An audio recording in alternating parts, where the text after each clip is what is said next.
there's football and hockey there. It's a basketball. Well, I should say it's a basketball slash hockey town.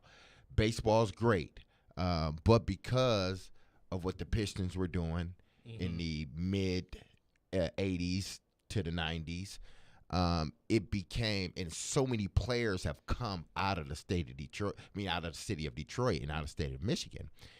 Basketball was number one, basically on everybody's, at least around in my area, on everybody's list, whether it was the Fab Five, whether it was Joe Dumars and Isaiah Thomas, the Bad Boys, whether it was, when they won with Chauncey Billups, basketball was always number one. So to me, I enjoyed playing football.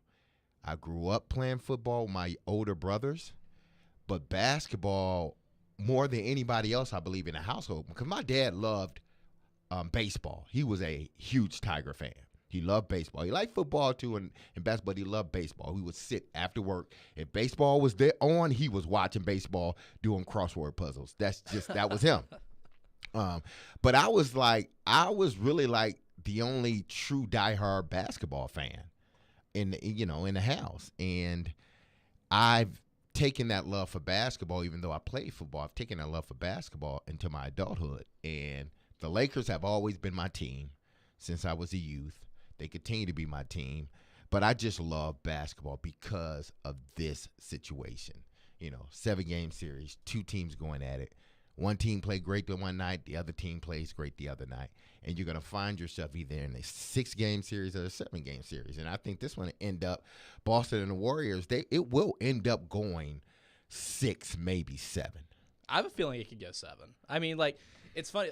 All 3 of these games have been double-digit final results, but they're not double digits apart from each other at all, because there's always a span of 5 or 6 minutes, which one team really separates itself. And they're really, last night, it was offensive rebounds. Celtics killed them on the glass. The Warriors tried to play small, and the Warriors Celtics okay, we'll play Robert Williams and Grant Williams together, and we'll grab every single rebound that goes off the backboard. Everything that we miss, we're just going to grab and get second chance points and eventually pull away. And in game 2, it was, the Warriors clamped down on defense and had 2 different 5-minute stretches where the Celtics just couldn't score. That was the difference in the game. Then, of course, in game 1, it was the 40-16 fourth quarter advantage, in which the Celtics hit every 3 they shot up and were able to basically force the Warriors into a ton of turnovers. So I think this, they're a lot closer than the scores actually indicate, but I have a feeling this one goes 7. It's still been very entertaining, though. There's no lack of entertainment value here in this series.